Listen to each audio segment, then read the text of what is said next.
പറയാതിരിക്കാൻ തോന്നിയില്ല. സത്യാവസ്ഥ എന്താണെങ്കിലും തെളിയണം. അപ്പം ഞാനിത് എനിക്ക് തോന്നിയ ഒരു കാര്യം പറയാണ്. കണ്ടതും കേട്ടതും വെച്ചിട്ട് നമുക്കറിയില്ല പറയാണ്. മനാഫ് കള്ളനാണ്, രക്ഷാപ്രവർത്തകൻ വരെ കള്ളനാണെന്നാണ് ഇപ്പോൾ അവർ അതിൻ്റെ വീട്ടുകാർ നമ്മളോട് പറയുന്നത്, വീണ്ടും വീണ്ടും ആവർത്തിക്കുന്നത്. അപ്പോൾ ഉണ്ടല്ലോ ഒരു കാര്യമുണ്ട്, ലക്ഷങ്ങൾ വില വരുന്ന ലോറിയാണ് ഈ മനാഫിന് നഷ്ടപ്പെട്ടത്. അപ്പം മനാഫിന് പൈസ കിട്ടണം, അത് ന്യായമുള്ള കാര്യമാണ്. പൈസ കിട്ടുക തന്നെ വേണം.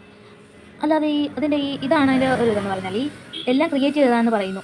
ഒരു ഉരുൾപൊട്ടൽ മണ്ണിടിച്ചിലാണ് ഈ ലോറി കാണാതായത്. അപ്പോൾ അതും ക്രിയേറ്റ് ചെയ്തതാണോ? അതും ക്രിയേറ്റ് ചെയ്തതല്ലല്ലോ. അതിൽ കാണാതായതാണ് ലോറി, അല്ലാതെ മനാഫിന് അങ്ങനെ വന്നതാണ്. ആരെങ്കിലും വെള്ളത്തിൽ കൊണ്ടുപോയി മുക്കി വെച്ചതല്ലല്ലോ. പിന്നെ ഒരു കാര്യം കൂടി ഉണ്ട്, മുതലാളി മോശക്കാരനാണെങ്കിൽ നമ്മൾ വേറെ കമ്പനി നോക്കണം, അല്ലാതെ എന്തെങ്കിലും വന്നു കഴിഞ്ഞിട്ട് പറഞ്ഞിട്ട് കാര്യമില്ലല്ലോ. അപ്പോൾ അർജുന് വേറെയും വണ്ടികൾ തിരഞ്ഞെടുക്കാറുണ്ടല്ലോ.